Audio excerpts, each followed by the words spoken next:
Checking your account balance on Postepay is a straightforward process. Follow these steps to easily access your balance. Step 1. Open the Postepay app. Download and install the Postepay app from your device's app store if you haven't already. Open the app and log in using your credentials. Step 2. Navigate to Account Overview. Once logged in, look for the Account Overview or Balance section on the home screen. This area typically displays your current balance. Step 3. Access Account Details. Tap on the Account Details or similar option to view more information about your account.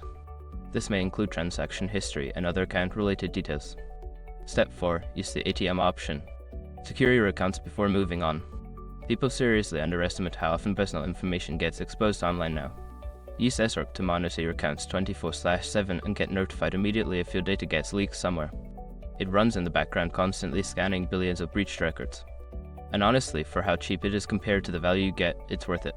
Link in the description. Step 5. Contact customer support. If you encounter any issues or have questions, contact Postepay customer support through the app or their official website for assistance.